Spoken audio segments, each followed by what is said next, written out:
성도 여러분, 좀 너무하지 않아요? 아브라함은 많은 것을 포기하고 갈대아우로 고향 땅을 떠났습니다. 하란에서 아버지가 돌아가셨습니다. 또 시신을 땅에 묻고 하나님께서 또 떠나라고 해서 새로운 곳으로 갔는데 가나안의 세겜에 도착하니 너무 좋습니다. 이야, 이거 기쁨의 땅, 희망의 땅이구나 하고 그런데 하나님께서 그것을 또 떠나라고 하는 것이죠. 우상들이 너무 많구나. 너에게 좋지 않아. 그래서 말씀의 주은 종에서 또다시 움직여 갔는데 거긴 축복이 있기커녕 뭐가 있어요? 기근이 있는 것입니다. 가족이 굶어 죽을 상황이에요. 성도 여러분, 아브라함의 마음이 어땠을까요?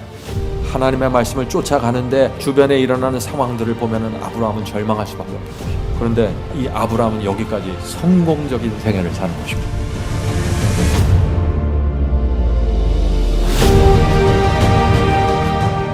성도 여러분, 하나님께서 지금 아브라함에 하고 계신 것이 뭐예요? 이게 왜 자꾸 옮겨 다니라고 하고 왜 자꾸 실망시키고 왜 자꾸 어려운 상황이 생기죠? 하나님께서 지금 얻고자 하는 게 뭐예요? 아브라함을 통해서 훈련입니다. 어떤 훈련이에요? 하나님께서 말씀하시면은 의심하지 않고 묻지 않고 믿음으로 전진해 나가라는 훈련입니다. 사탄이 있기 때문에 네가 반드시 이 훈련을 받아야만 사탄의 공격 속에서 살아남을 수가 있어. 이 세상에는 나만 있는 것이 아니야. 사탄도 있어. 지금부터 내가 주는 이 훈련을 따라와야 네가 사탄에게 무너지지 않을 거야. 오늘 말씀을 꼭 들어보시기 바랍니다. 노아처럼 산 위에 배를 지으라고 하시든지 홍해를 건너라고 말씀하시든지 이해되지 않고 황당한 말씀을 하셔도 하나님을 신뢰하는 믿음, 그 믿음을 배우는 훈련을 시키고 계시는 것입니다.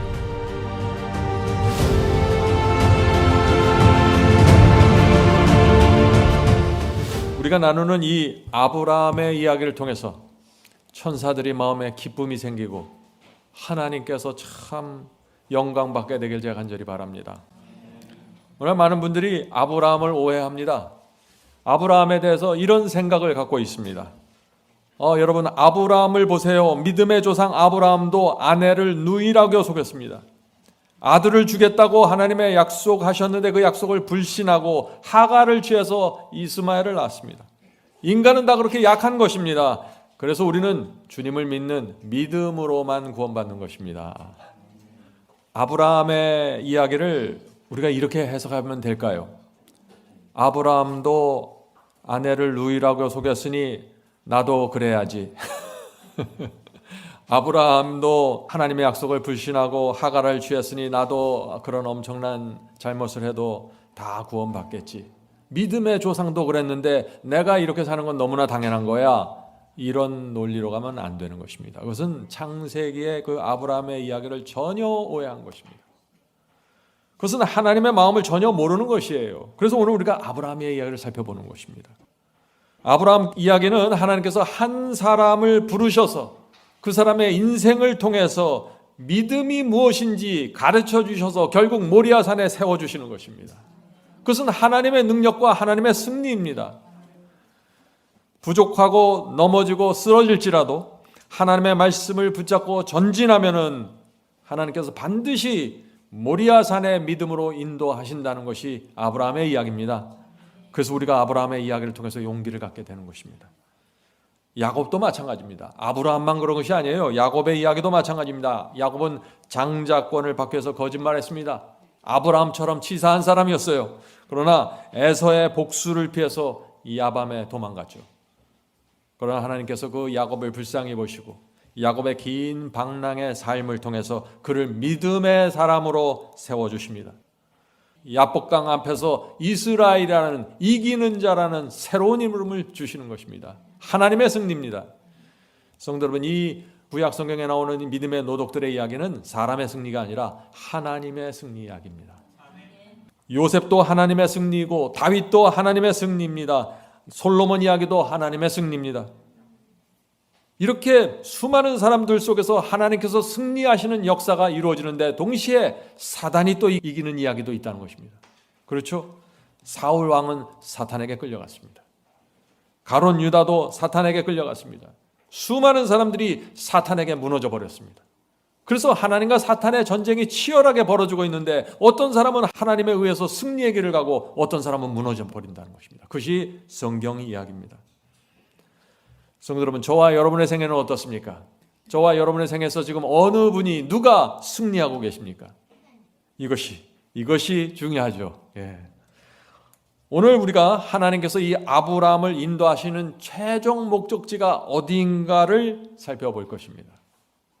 중간 목적지가 아닙니다. 최종 목적지입니다. 그래서 우리도 그 하나님께서 인도하시는 최종 목적지를 바라보면서 신앙을 하고 전진해야 된다는 것입니다. 자, 하나님께서 갈대아 우르를 떠나라고 아브라함에게 명령하셨죠. 그때 아브라함이 떠났습니까? 떠났습니다. 많은 것을 포기했습니다. 안락함을 포기했고 편안함을 포기했고 익숙한 것들을 포기하면서 재산까지 희생했습니다.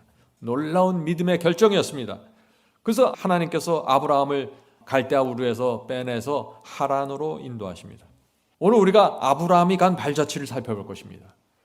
거기서 이 하란에서 아브라함의 아버지가 갑자기 돌아가십니다. 자, 생각해 보세요. 하나님께서 부르셔서 믿음으로 고향을 떠났습니다. 그런데 하란에 도착한 지 얼마 안 돼서 아버지가 돌아가신 것입니다. 그 마음이 어떨까요? 아버지의 시신을 땅에 묻으면서 어떤 마음을 가졌을까요? 정말 내가 고향을 떠난 것이 맞아? 하나님께서 정말 부르신 것이 맞아? 이렇게 고민했을까요? 아닙니다. 아브라함은 흔들리질 않았습니다. 왜냐하면 하나님의 뜻을 확인했기 때문이죠. 그는 여전히 하나님을 신뢰했습니다. 성도 여러분, 하나님께서는 이 아브라함을 한 장소에 그대로 두지 않았어요. 계속해서 옮겨가십니다. 왜 옮겨가실까요? 새로운 경험을 주기 위해서입니다. 그래서 이 하란에서 가나안을 향해 이동시킵니다. 자, 창세기 12장 5절에 그 말씀이 나옵니다. 창세기 12장 5절. 아브라함이 그 아내 사레와 조카 롯과 하란에서 모은 모든 소유, 모든 재물과 얻은 사람들을 이끌고 가나안 땅으로 가려고 떠나서. 자, 하란에서 아버지를 잃었습니다. 그런데 많은 재산을 또 얻게 됐습니다. 성도 여러분, 주님께서 인도하시는 길에는요, 잃는 것도 있고 얻는 것도 있습니다. 항상 얻기만 하는 것이 아니에요. 그러므로 여기서 우리가 배워야 될 교훈이 뭐예요? 상황을 보면 안 된다는 것입니다. 내가 여기서 어떤 이익을 얻었는가, 내가 여기서 얼마나 잃어버렸는가, 그걸 보는 것이 아니에요. 내가 붙잡고 있는 것이 하나님의 말씀이 틀림없으면, 이것이 하나님의 뜻이 틀림없으면 믿음으로 전진하는 것입니다. 그것이 하나님께서 아브라함에게 가르쳐 주고자 했던 믿음입니다. 우리도 아브라함의 자손이죠. 그 믿음을 배워야 하는 것입니다. 자, 또 다시 아브라함이 움직입니다.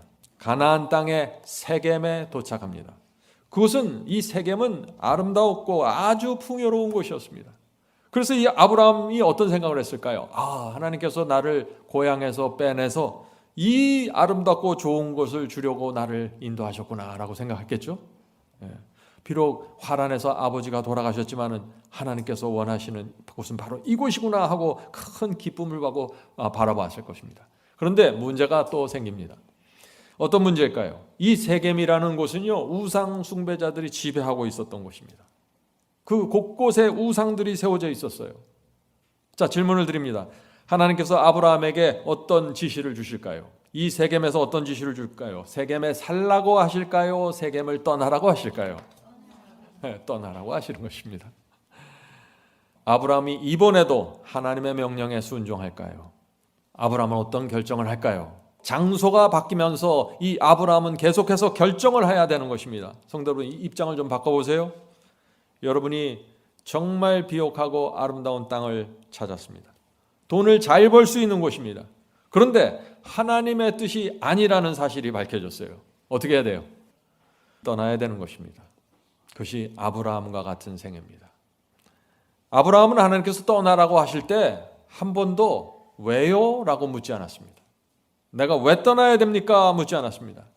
하나님의 뜻이 무엇인지 확인했으면 즉시 떠났습니다. 왜 그럴까요? 하나님을 신뢰하기 때문입니다. 하나님을 믿기 때문입니다. 이것이 믿음으로 사는 생애입니다. 믿음으로. 오늘 우리가 이 아브라함의 생애를 통해서 믿음으로 산다는 것이 무엇인지, 믿음으로 산다는 것은, 하나님을 믿는 신앙이라는 것은 묻지 않는 신앙이에요. 믿으니까 묻지 않는 것입니다. 자, 창세기 12장 7절부터 8절 보겠습니다. 여호와께서 아브라함에게 나타나 가라사대 내가 이 땅을, 이 세겜 땅을 네 자손에게 주리라 하신지라. 무슨 얘기예요? 네 자손에게 이 땅을 줄 거야. 너는 아니야. 너는 옮겨야 돼. 그 얘기를 하시는 거예요.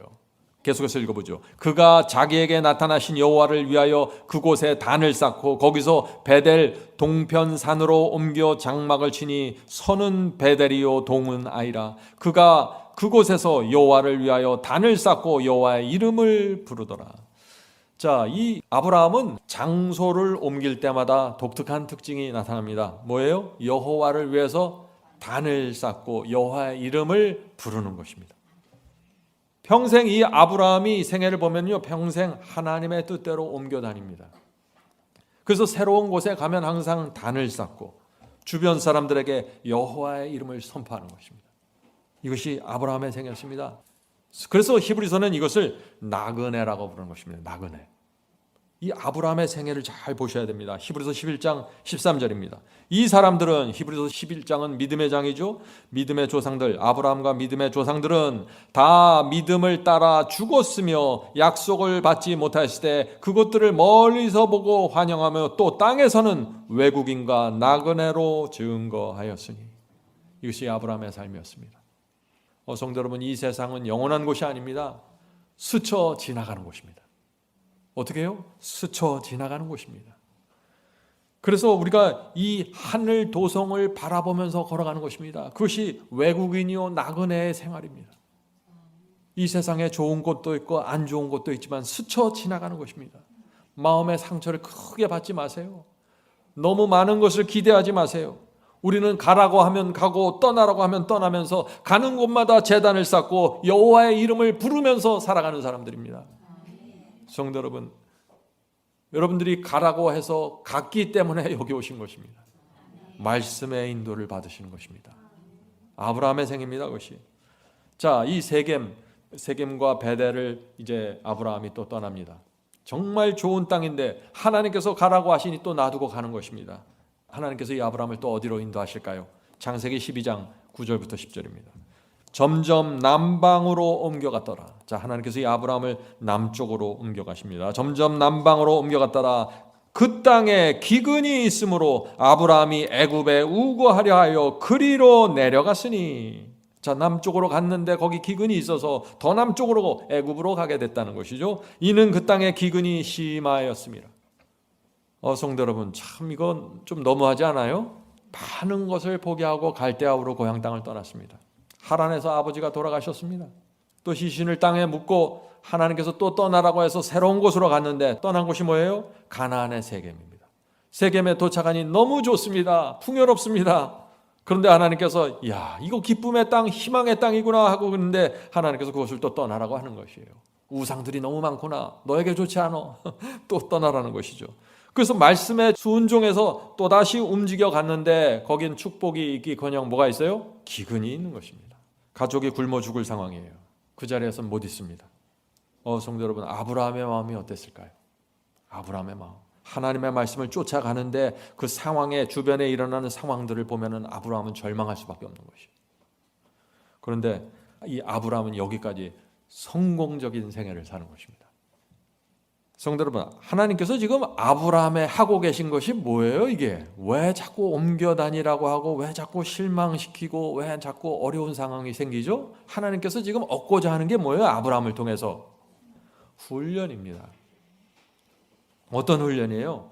하나님께서 말씀하시면은 의심하지 않고 묻지 않고 믿음으로 전진해 나가라는 훈련입니다. 상황이 안 좋더라도 여전히 따라가라는 훈련입니다. 사탄이 있기 때문에 네가 반드시 이 훈련을 받아야만 사탄의 공격 속에서 살아남을 수가 있어.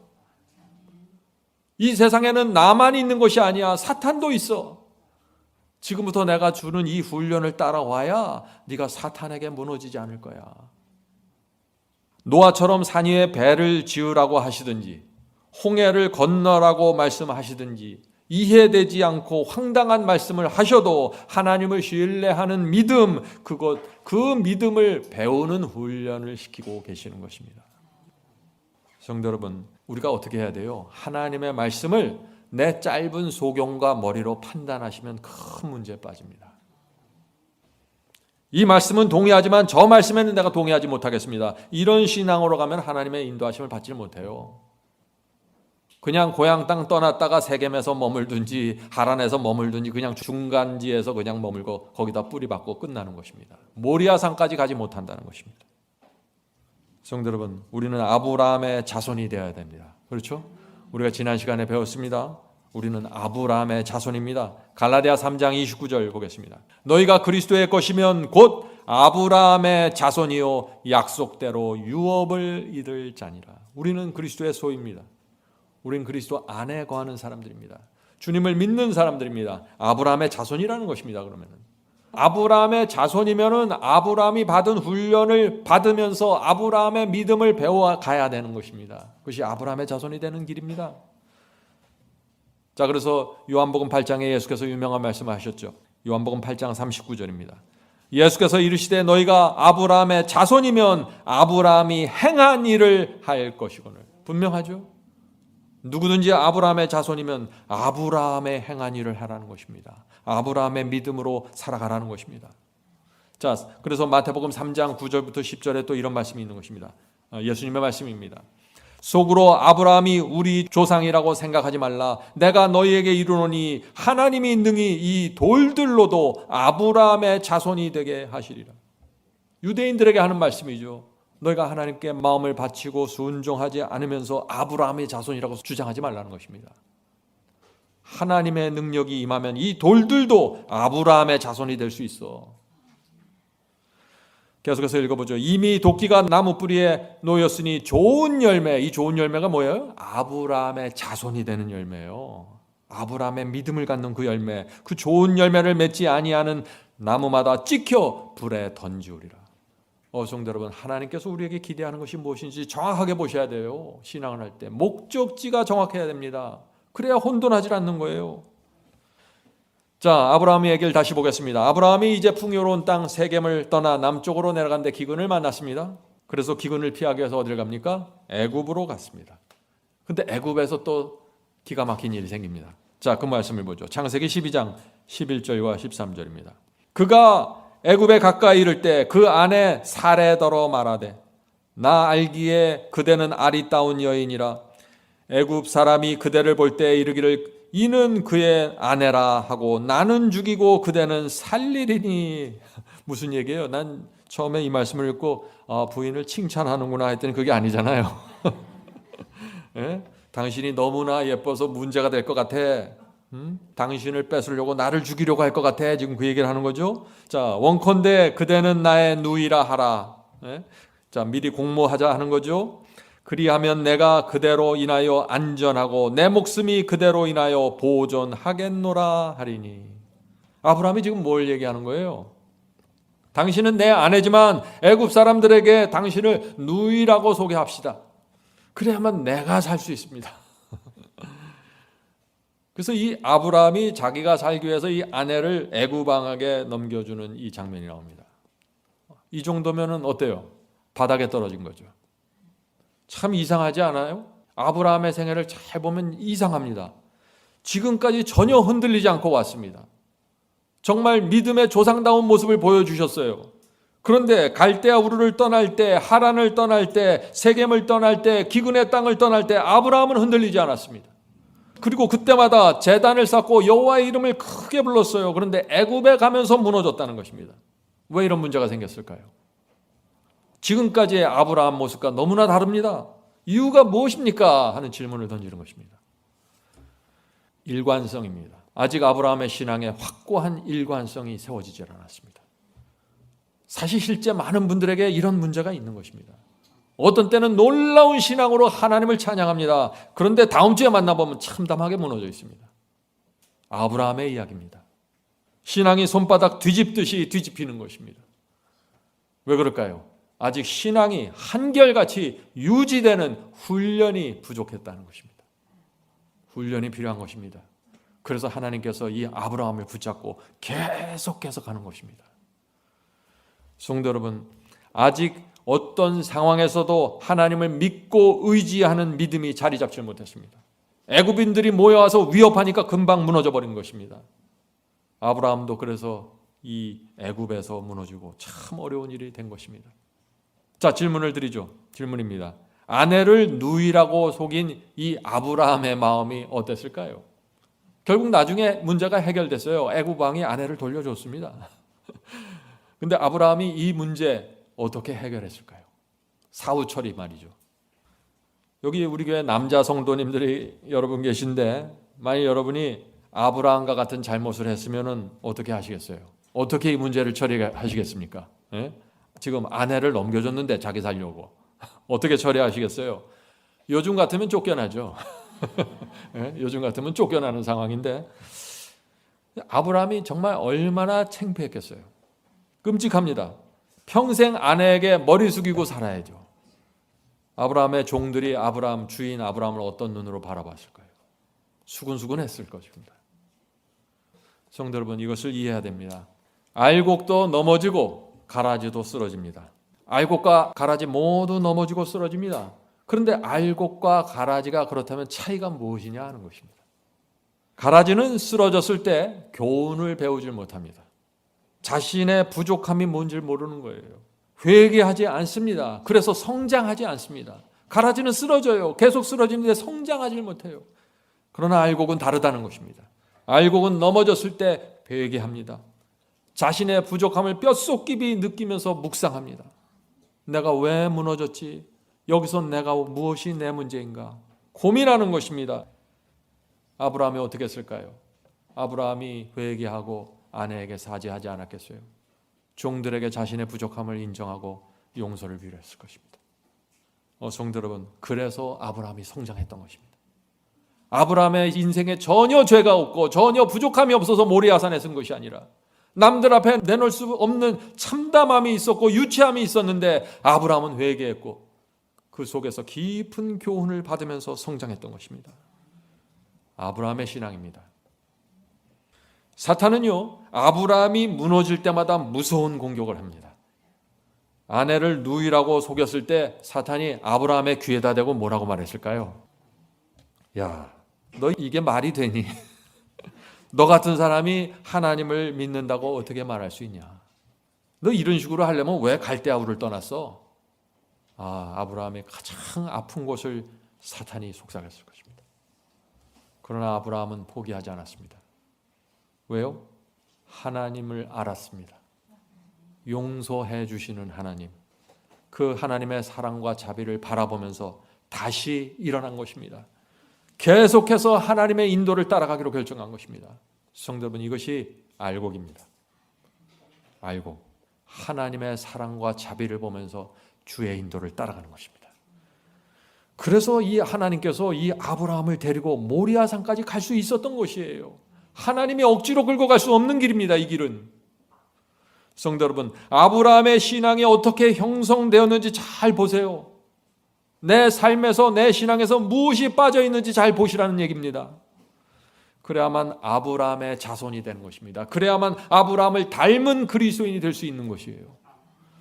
자, 아브라함이 이제 애굽에서 가나안으로 돌아왔습니다. 가나안의 삶은 평탄했을까요? 아닙니다. 또 문제가 생깁니다. 왜 문제가 생겨요? 하나님께서 훈련하는 과정이 안 끝나는 것입니다. 계속해서 이런저런 인생의 문제가 생기는 것입니다. 자, 무슨 문제예요? 롯의 종들과 아브라함의 종들이 싸웠습니다. 왜 싸웠습니까? 아브라함과 롯의 가축과 재산이 늘어나면서 종들이 서로 지역을 다투는 것입니다. 서로 좋은 지역에 가서, 풀이 많은 지역에 가서 양들을 먹이고 싶은 것이에요. 아브라함이 이번에 어떻게 반응했습니까? 하나님을 믿고 신뢰할까요? 아니면 인간의 욕심과 이기심에 휘둘러 또다시 무너질까요? 계속해서 이 전쟁이 펼쳐지는 것입니다. 애굽에서 무너졌던 아브라함은 이번에 놀라운 승리를 하죠. 여러분들 아실 것입니다. 창세기 13장 8절부터 9절. 자, 아브라함이 하는 말을 들어보세요. 아브라함이 롯에게 이르되 우리는 한 고륙이라, 우리는 한 가족이다. 나나 너나 내 목자나 네 목자나 서로 다투게 말자. 내 앞에 온 땅이 있지 아니하냐. 나를 떠나라. 네가 좌하면 나는 우하고 네가 우하면 나는 좌하리라.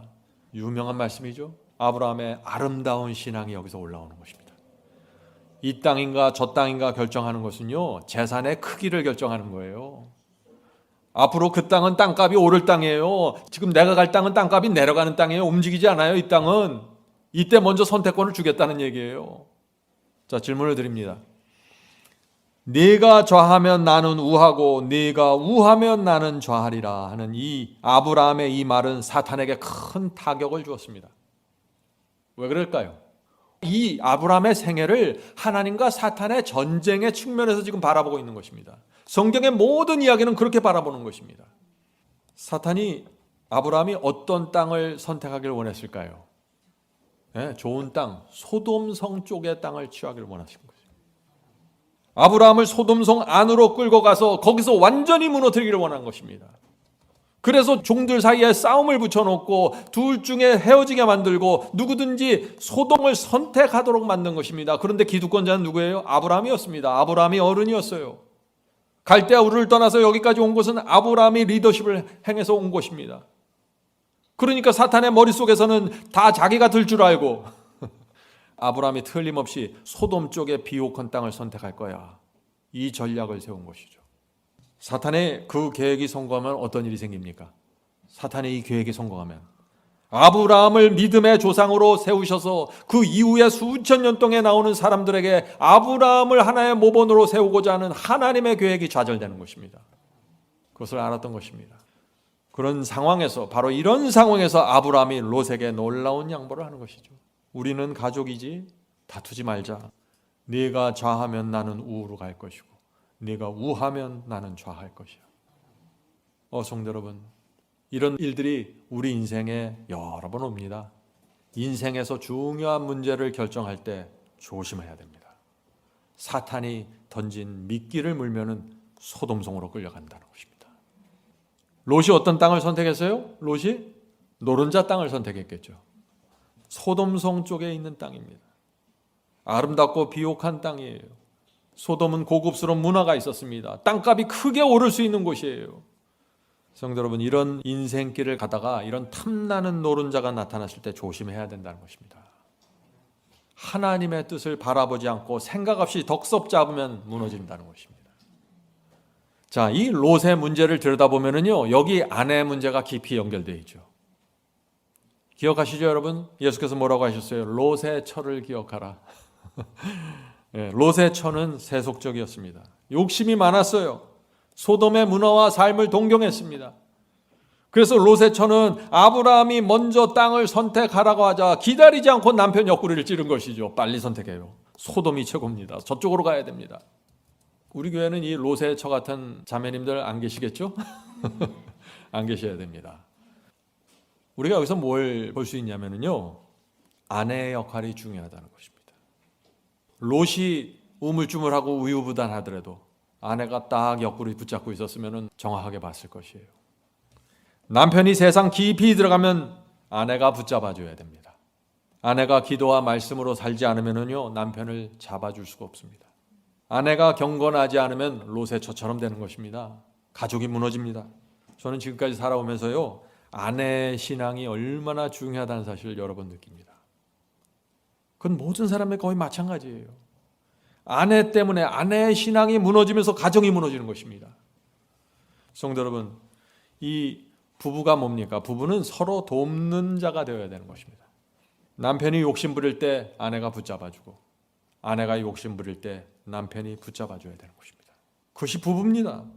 남편이 정신 차리지 못할 때 아내가 붙잡아줘, 아내가 정신 차리지 못할 때 남편이 붙잡아주는 것입니다. 하나님께서 그래서 부부를 주신 것입니다. 서로 붙잡아주라고 말이죠. 성도 여러분, 우리의 이 가정이 중요합니다. 여러분들이 가정에서 정말 아내로서, 남편으로서 이 영적인 위치를 잘 잡고 있어야 됩니다. 그래야 하나님께서 여러분의 가정을 보호해 주실 수 있는 것입니다. 자, 질문 드립니다.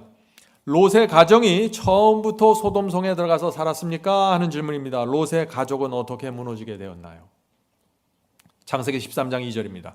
아브라함은 가나안 땅에 거하였고 롯은 평지 성읍들에 머무르며, 처음에는 평지에 머물렀어요. 그 장막을 옮겨 소돔까지 이르렀더라. 이해되시죠? 이 장면이 처음부터 소돔성 안으로 곧바로 들어간 것이 아닙니다. 점차적으로 서서히 소돔성 안으로 들어가게 된 것입니다. 처음에는 이 롯이 소돔의 문화와 세속을 크게 경계했을 것입니다. 내가 좋은 땅은 차지하지만 소돔성 안에는 안 들어갈 거야, 이렇게 생각했을 것이에요. 그리스도인이라면 당연히 그런 생각을 갖겠죠. 그러나 살다 보니 어떻게 돼요? 살다 보니 눈이 달라지기 시작하는 것입니다. 점점 더 소돔이 매력적으로 보이게 되는 것입니다. 어떻게 돼요? 결국 그래서 소돔성 안으로 들어가는 것입니다. 그때부터 소돔성 안으로 들어가고 나서부터는 이 롯이 가족을 보호하기 위해서 해줄 수 있는 것이 별로 없었어요. 왜냐하면 완전히 가족이 소돔의 쾌락과 세속과 부패에 노출되어 버렸기 때문입니다. 세속적인 그 감화력이 있죠. 세속적인 감화력을 어떻게 저항할 수가 없었습니다. 가족들이 점점 악에 익숙해지는 것입니다. 자기가 악을 범하지 않더라도 악이 많은 곳에 살다 보니까 악에 익숙해져요. 죄를 봐도 죄로 보질 못하는 것입니다. 전에는 죄를 보면 깜짝 놀라고 경계심이 일어나는데 이제는 경계심이 안 일어나는 거예요. 자기가 죄를 범하지 않더라도 무너져 버리는 것입니다. 롯은 경건하게 살려고 발버둥 쳤지만 가족을 보호해낼 수 없었던 것입니다. 성도 여러분, 우리가 여기서 무엇을 배울까요? 로케이션입니다. 신앙에서 이 로케이션, 장소라는 단어죠. 장소가 중요합니다. 이 로케이션, 장소에서 롯의 가족과 아브라함의 가족의 운명이 갈라졌습니다. 그죠? 롯은 소돔의 로케이션을 가졌고 아브라함은 소돔의 반대쪽으로 가서 로케이션을, 장소를 정한 것입니다. 자, 많은 분들이 그래서 이런 고민을 합니다. 저에게 이런 질문을 많이 받습니다. 제가 다니는 교회는 영적이지 않습니다. 교인들이 말씀에 관심이 없고 설교에 정확한 진리를 선포하지 못합니다. 영적으로 마음이 통하는 친구가 제가 다니는 교회에 없습니다. 어떻게 해야 될까요? 무슨 문제예요 이게? 로케이션을 묻는 문제예요. 이런 분들에게 저는 로케이션을 옮기라고 제안합니다. 이 문제가 적극적으로 기도해야 될 문제입니다. 성도 여러분, 여러분이 어떤 일을 잘 하고 싶으면 어떻게 돼요? 먼저 가장 쉬운 것은 장소를 바꾸는 것입니다. 여러분이 투자를 잘 하고 싶어요? 그러면 로케이션을 여의도로 바꾸셔야 돼요. 여의도. 투자자들이 많이 모인 전문가들이 있는 곳으로. 또 돈을 잘 벌고 싶으세요? 부자와 성공한 사람들을 만나는 로케이션으로 가야 됩니다. 그것이 로케이션의 문제예요. 신앙을 잘 하고 싶으면 어떻게 해야 됩니까? 신앙에 집중하는 사람들, 신실한 사람들이 모여있는 로케이션을 찾아가셔야 돼요. 그 교회를 찾아가야 되는 것입니다. 다른 방법이 없어요. 제 경험으로 볼 때 저도 로케이션을 찾기 위해서 애를 썼던 사람입니다. 제 경험으로 볼 때 어디서 예배드리고 어떤 신앙 공동체에 속해 있고 어떤 사람과 영적인 교제를 나누니가 그 사람의 신앙에 결정적인 영향을 주고 있습니다. 그것이 현실이에요. 자, 이제 다음 문제로 갑니다. 자, 질문 드립니다. 하나님께서 우리의 신앙이 어디까지 이르게 되길 원하실까요? 아브라함을 향해서 아브라함을 인도하시는 최종 목적지를 물어보는 것입니다. 하나님께서 우리를 훈련시키고 가르쳐서 최종적으로 데려가려고 하는 목표가 어떤 신앙입니까? 하는 질문입니다. 성도 여러분, 이 질문이 굉장히 중요하다고 그랬죠. 이 질문을 정확하게 답을 갖고 있어야만 내 신앙의 방향이 설정이 되어버리는 것입니다. 하나님의 목표는 항상 모리아산입니다. 모리아산의 믿음으로 가는 것입니다. 아브라함도 마찬가지였습니다. 아브라함은 100세에 이삭을 낳았죠. 이삭이 20살이 되었을 때 엄청난 말씀을 듣게 됩니다. 어떤 말씀이에요? 외아들 이삭을 모리아산에 가서 번제로 바쳐라. 이건 정말 감당할 수 없는 말씀이죠. 이건 인간의 생각으로는 말도 되지 않는 명령입니다. 그런데 이 명령을 주신 분이 누구예요? 하나님이시라는 것이에요. 하나님께서 아브라함에게 마지막 인을 치는 시험을 주셨는데 내 아들 자식을 번제 모리아산에 바쳐라. 모리아산까지 3일 길을 걸어간다 그러죠. 3일 길을 걸어갈 때 사탄이 어떻게 했을까요? 사탄이 가만히 있었을까요? 사탄에게 최고의 기회가 온 것입니다. 드디어 말도 안 되는 하나님의 명령이 내려진 것이에요. 사탄이 이렇게 속삭였을 것입니다. 이것은 말도 되지 않는다. 만일 내 자식을 불에 태워서 죽일 것인가 정말? 하나님께서 약속으로 주신 아들인데 죽이려고 명령하는 것이 정말 의로운가? 하나님은 의롭다고 하는데 정말 그런 분인가? 아브라함이 어떻게 했을까요? 아브라함 대답하지 않았습니다. 계속해서 침묵하면서 모리아산으로 갔습니다. 성도 여러분, 여러분이 어떤 하나님의 말씀에 순종하려고 하는데 사탄이 자꾸 귀에다가 다른 말을 넣어주면 침묵하세요. 하나님을 믿고 신뢰하고 하나님께서 가라고 하신 그 길을 가는 것입니다. 이것이 승리의 비결입니다. 자, 산을 이제 모리아산에 도착해서 올라가는데 이제는 이삭이 정말 괴로운 질문을 던집니다. 이 질문이 아브라함에게 큰 시험이 되었을 것입니다. 그 질문이 뭐예요? 창세기 22장 7절입니다. 이삭이 가로되 불과 나무는 있거니와 번제할 어린 양은 어디 있나이까? 참 이삭이 어떻게 해요? 아버지를 바라보면서 그 초롱초롱한 그 해맑은 눈으로 아버지 우리가 불과 나무는 있는데 번제를 드리려면 양이 있어야 되는데 양이 어디 있습니까? 최고의 위기가 온 것입니다. 아브라함이 어떻게 대답했을까요? 놀라운 대답을 하는 것입니다. 창세기 22장 8절. 성도 여러분, 이것을 잘 기억하셔야 돼요. 이렇게 어려운 시기가 왔을 때 내가 어떻게 대답하고 어떻게 반응해야 되는지. 자, 22장 8절입니다. 아브라함이 가로되 아들아 번제할 어린 양은 하나님이 자기를 위하여 친히 준비하시리라 하고. 성도 여러분, 이것이 아브라함이 그 믿음의 조상이 되었던 믿음입니다. 아브라함은 하나님의 성품을 믿었습니다. 하나님께서 하시는 말씀의 그 센텐스 자체는 이렇지만 이 말을 주신 하나님의 성품을 아는 것입니다. 아들아 나는 잘 모르겠어. 그런데 하나님께서 어떤 계획을 가지고 계실 거야. 내 눈에도 번제할 양은 없지만 하나님께서 알아서 준비하실 거야. 이것이 믿음입니다. 하나님을 진짜 믿으면 이런 대답을 하게 되는 거예요. 믿으니까 이런 말이 나오는 것입니다. 믿음은 억지가 아닙니다. 믿음은 내가 쥐어짜 는 것이 아니에요. 믿음은 맹목도 아닙니다. 믿음은 자연스럽게 나오는 것입니다. 믿기 때문에 나오는 것입니다. 신뢰하기 때문에.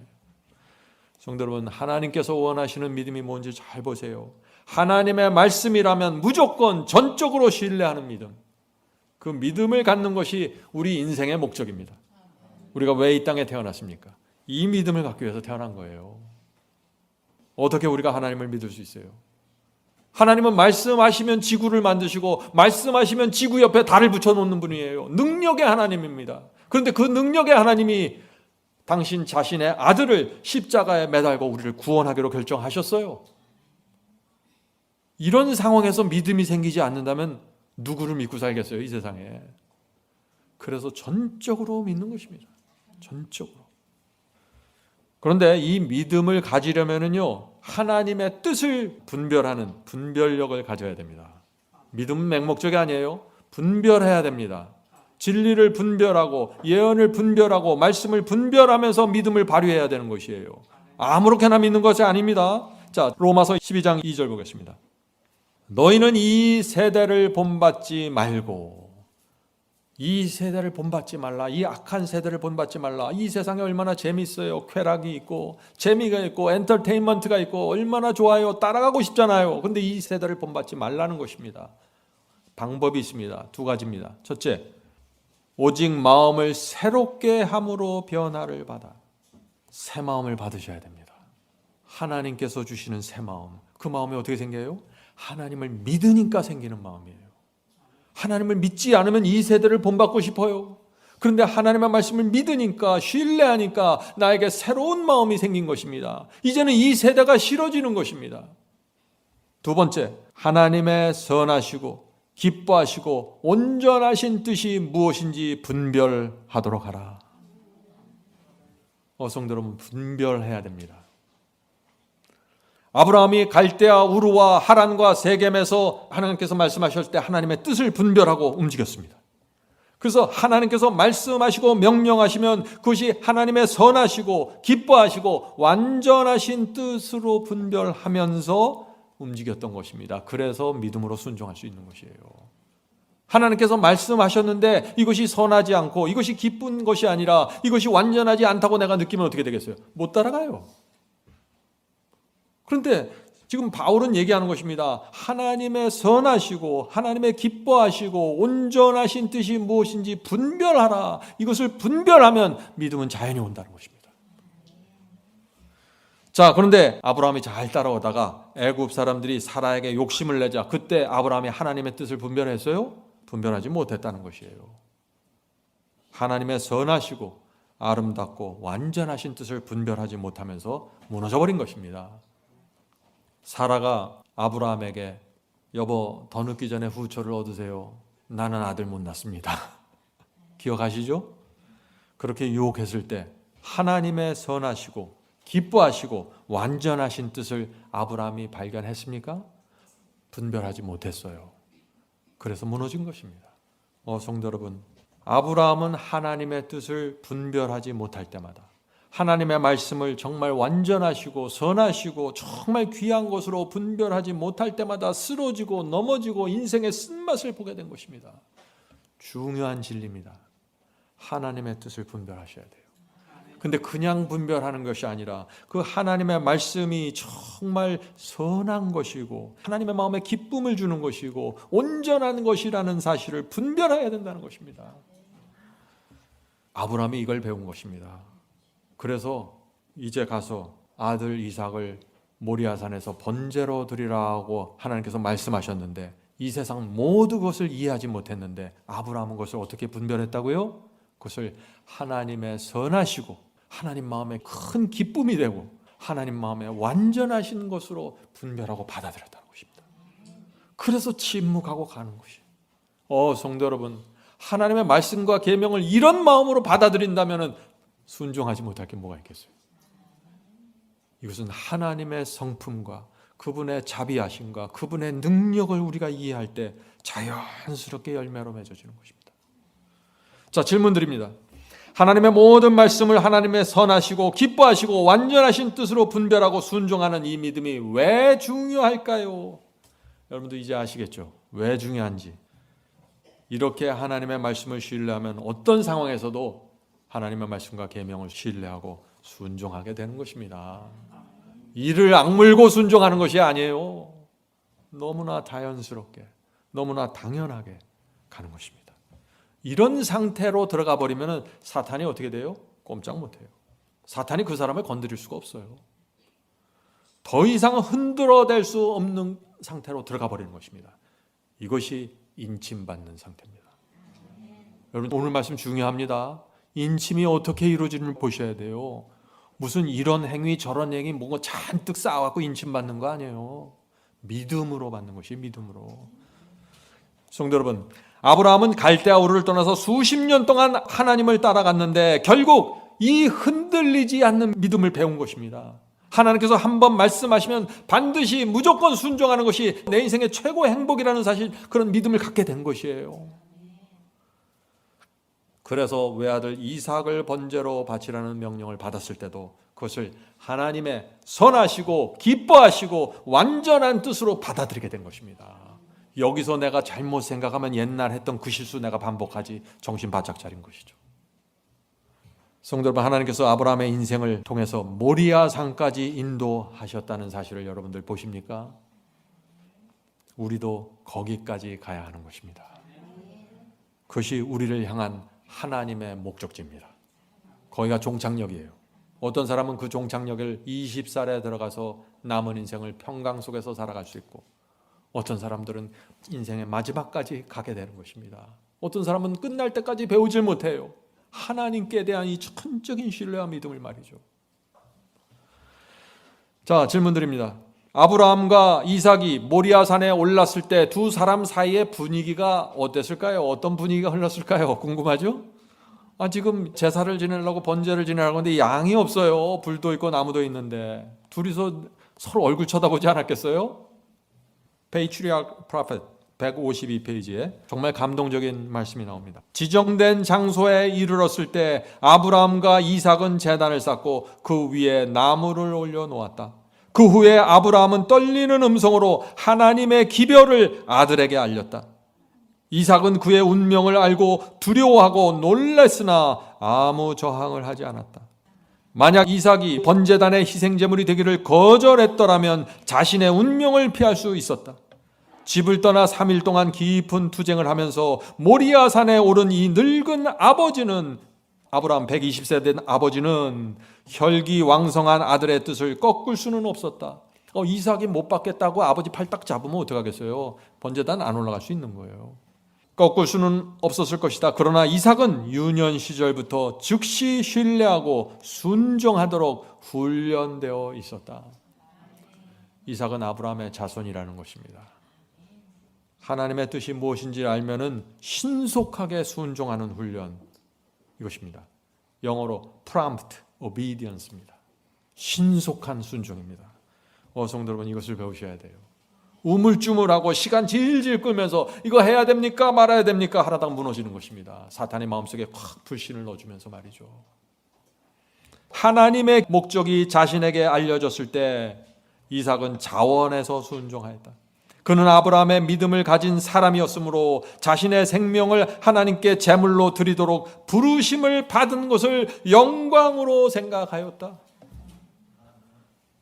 이것이 순교자의 믿음이에요. 순교자는 순교당하면서 영광으로 생각하면서 들어가는 것이에요. 순교자가 생명을 바치면서 나 이거 아까운데 꼭 납니까? 왜 납니까? 이러고 죽는 거 아니에요. 자신의 생명을 하나님께 제물로 드리도록 부르심을 받은 것을 영광으로 생각하였다. 이 우주를 만드신 하나님, 이 우주를 지배하는 하나님께서 제가 필요하시다고요? 저같이 부족한 사람을? 제가 이 몸뚱이라도 드리겠습니다. 이것이 이삭의 믿음입니다. 그는 아버지의 슬픔을 덜어드리려고, 아버지를 헤아리는 거죠. 아버지의 슬픔을 덜어드리려고 애쓰며 늙은 아버지의 힘없는 손을 북돋아 자신을 제단에 붙들어 매는 줄을 매게 하였다. 놀랍지 않습니까? 성도 여러분, 하나님께 대한 믿음과 신뢰가 여기까지 올 수 있다고 지금 성경은 말하고 있는 것이에요. 하나님의 승리입니다. 그런데 생각해보면 당연한 믿음이에요. 제가 이 말씀을 준비하면서 가만히 생각해보니까 이거 사실 굉장히 어려운 것 같은데 또 한편으로 보면 당연해요. 하나님께서 우리 인생을 책임지시는 분입니다. 우리를 어떻게 해서든지 하늘 데려가려고 해서 자신의 아들까지 십자가에 매다셨습니다. 하나님은 엄청난 분이십니다. 그런 하나님께서 그렇게 명령을 하시는데 아들을 모리아산에 번제로 드리라 할 때 하나님께서 얼마나 간절한 마음으로 그 말씀을 하셨을까요? 아브라함에게 일일이 다 말해줄 수 없어요. 사탄과 악령들이 지켜보고 있는 것입니다. 하나님께서 아브라함을 신뢰하고 주신 명령입니다. 이렇게 해다오. 우리가 하나님을 알면은요, 하나님께서 말씀하실 때 죽어도 좋고 살아도 좋습니다. 우리가 하나님을 알면은 망해도 좋고 흥해도 좋은 것입니다. 성도 여러분, 염려하지 마세요. 하나님께서 한번 말씀하시면 분명한 것은 이것입니다. 한번 말씀하시면 그것은 반드시 선하시고 기뻐하시고 완전한 뜻이 포함되어 있다는 것입니다. 이것을 바라보고 분별하기 때문에 따라가는 것이에요. 그래서 이 믿음을 가진 사람들이 하나님께 나가 완전한 굴복을 드리고 완전한 평강으로 들어가게 되는 것입니다. 이것이 기독교 신앙의 신비입니다. 사람들이 이것을 놓쳐서 헤매는 것입니다. 순종은 그냥 억지 행위가 아니에요. 순종은 정말 원하는 것입니다. 하나님의 마음을 헤아리기 때문에요. 자, 계속해서 읽겠습니다. 그리고 이제는, 이제 두 부자지간의 이야기죠. 그리고 이제는 마지막 사랑의 이야기를 나누며 마지막 눈물을 흘리고 마지막 포옹을 한다. 아버지는 그의 아들을 죽이려고 칼을 든다. 이때 갑자기 그의 팔이 정지된다. 하나님의 천사가 하늘에서 그를 부른다. 아브라함아, 아브라함아. 이제 아브라함이 말합니다. 내가 여기 있나이다 하고 재빨리 대답한다. 얼마나 빨리 대답했겠어요. 그렇지, 하나님께서 부르시는구나. 내가 올바로 믿었구나. 재빨리 대답한다. 또다시 음성이 들린다. 창세기 22장에 있는 말씀입니다. 그 아이에게 내 손을 대지 말라. 아무 일도 그에게 하지 말라. 내가 내 아들, 내 독자라도 내게 아끼지 아니하였으니 내가 이제야 내가 하나님을 경외하는 줄을 아노라. 하나님께서 아브라함을 여기까지 인도하실 때 45년이 걸렸다고 지난 시간에 말씀드렸죠. 이제야 네가 인침을 받는구나. 얼마나 감동적인 장면입니까? 모리아 산에서 드디어 하나님의 목적이 이루어졌습니다. 하나님께서 얼마나 기뻐하셨을까요? 천사들이 얼마나 신이 났을까요? 그래서 야고보서에 이런 말씀이 있는 것입니다. 야고보서 2장 21절 23절입니다. 우리 조상 아브라함이 그 아들 이삭을 제단에 드릴 때 행함으로 의롭다 하심을 받는 것이 아니냐. 믿음이 있으니까 그런 엄청난 행함이 나온 것이 아니야. 지금 그 말씀을 하는 것이죠. 네가 보거니와 믿음이 그의 행함과 함께 일하고. 믿음은 믿음만 가는 게 아니에요. 행함이 나오는 거예요. 믿음과 행함은 분리시키지 말아요. 바벨론의 복음이 뭐예요? 믿음과 행함을 분리시키면 바벨론 복음이에요. 그게. 하나님의 복음은 믿음과 행함이 하나예요. 아무도 분리시킬 수 없어요. 믿기 때문에 순종하는 것입니다. 믿기 때문에 그렇게 행하는 것이에요. 내가 그 대학이 인류라는 사실을 믿으면 그 대학을 위해서 열심히 밤을 새면서 공부하는 것입니다. 행함이 나오는 것이에요. 믿음은 행함과 같이 가는 것입니다. 무엇을 믿느냐로 결정되는 것입니다. 믿음이 그의 행함과 함께 일하고 행함으로 믿음이 온전케 되었느니라. 이에 성경에 이른바 그는 하나님의 벗이라 칭함을 받았나니. 성도 여러분, 이 사도 야고보가 뭐라고 말합니까? 아브라함이 외아들 이삭을 제단에 바쳤을 때 하나님의 친구라는 타이틀을 받았다는 것입니다. 성도 여러분 잘 보세요. 이 모리아산의 시험이 하나님의 친구가 되는 시험입니다. 하나님께서 친구로 삼겠다는 것이에요. 왜요? 너는 내 마음을 아는구나. 모리아산의 믿음을 가지면은요, 하나님의 마음을 시원하게 해주는 친구가 된다는 것입니다. 하나님의 친구가 뭔가요? 하나님께서요, 어떤 사람에게 어떤 시련을 주시고 어떤 시험을 주실 때 참 고민을 많이 하실 것 같아요. 이거 잘못 어려움을 줬다간 삐져갖고 달아날 텐데 어느 정도까지 뜨거운 시험을 줘야 이게 믿음이 성장하고 붙잡고 나를 따라올까? 하나님의 친구는 그 고민을 안 한다는 것이에요. 하나님의 친구는 아들을 번제로 드려 하면 드린다는 것입니다. 고민 없이. 전적인 신뢰입니다. 하나님께서 이 믿음을 원하시는 것입니다. 왜요? 하나님과 사탄의 전쟁 속에서 너희를 끝까지 보호할 수 있는 길이 이것이야 하고 지금 제시해 주는 것이에요. 그래서 이 모리아산에서 큰 투쟁이 벌어진 것입니다.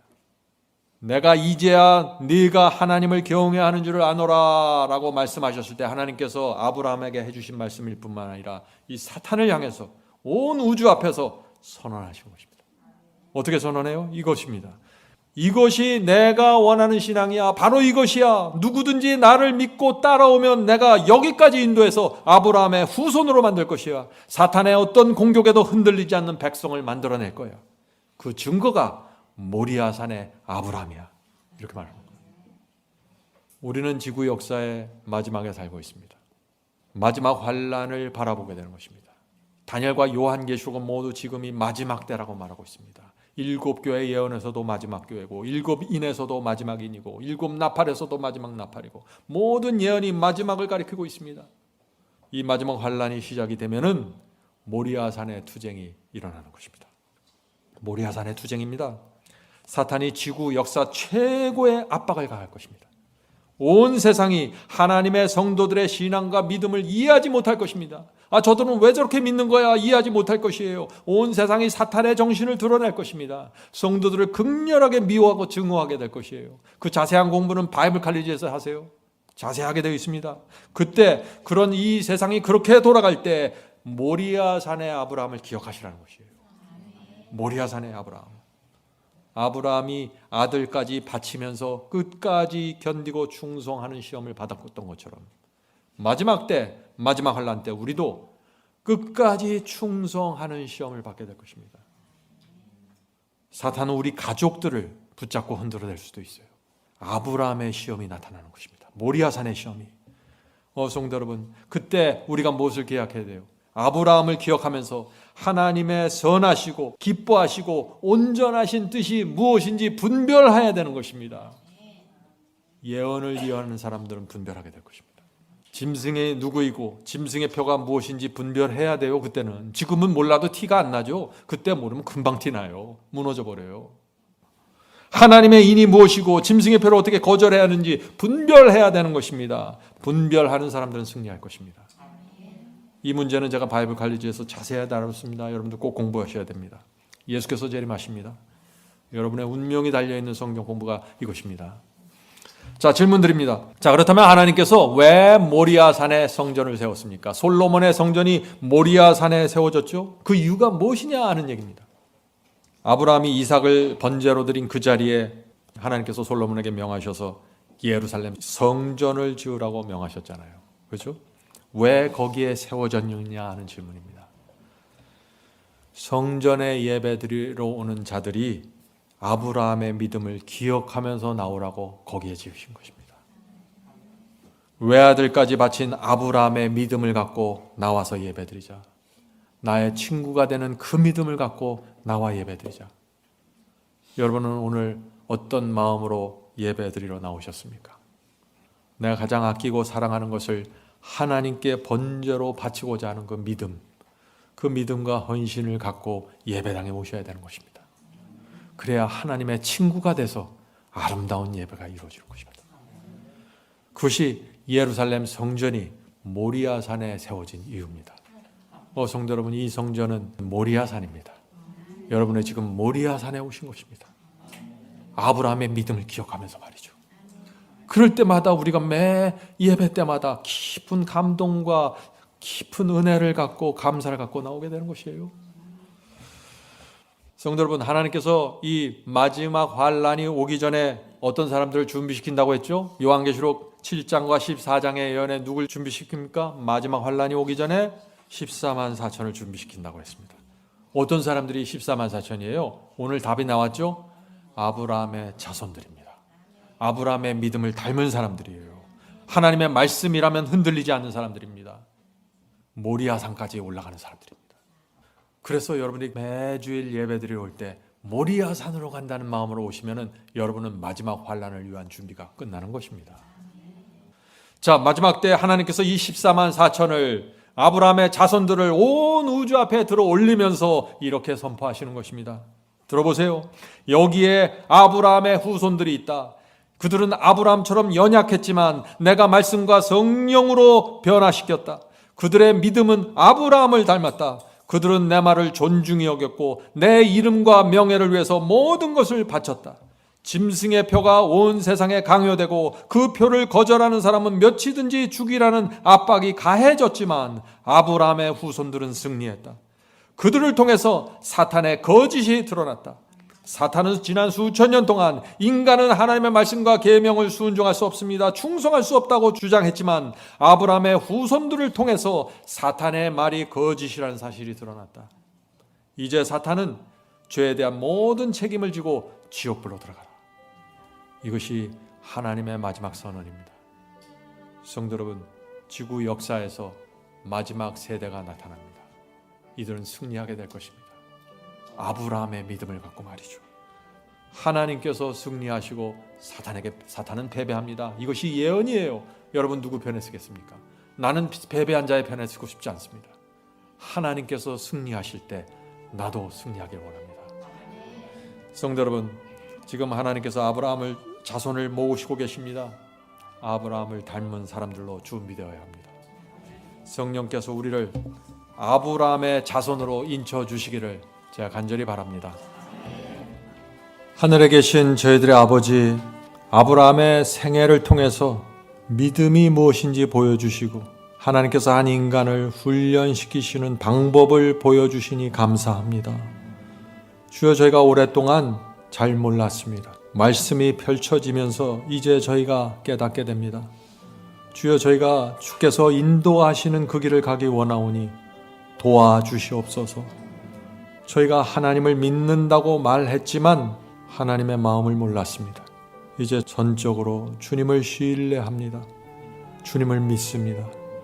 주께서 말씀하시면은 내 뜻과 내 생각, 내 아이디어 내려놓고 주님을 따르겠습니다. 그 길이 저희 인생의 가장 큰 행복이고 가장 큰 보람이고 가장 큰 안전이라는 사실을 저희가 분별하게 되었습니다. 주여, 감사합니다. 주여, 오늘 함께 예배드리는 우리 교우들과 성도들에게 함께하여 주시고 도와주시옵소서. 그들의 연약한 점들을 붙잡아 주셔서 용기 잃지 않고 다시 일으켜 세워 주셔서 모리아산을 향해서 갈 수 있다는 확신을 그 마음에 새겨 주시옵소서. 지금 경제적으로 또 육신적으로 어려운 분들이 있습니다. 주여, 불쌍히 여겨주시고 치유하여 주시옵소서. 부족한 것을 공급해 주셔서 이 세상에서 하나님 손잡고 갈 수 있도록 지켜주시옵소서. 주여, 이 교회에 함께하여 주셔서 이 교회당에 아브라함의 자손들이 계속해서 나타날 수 있도록 축복해 주시옵소서. 예수님의 이름으로 간절히 기도드립니다. 아멘.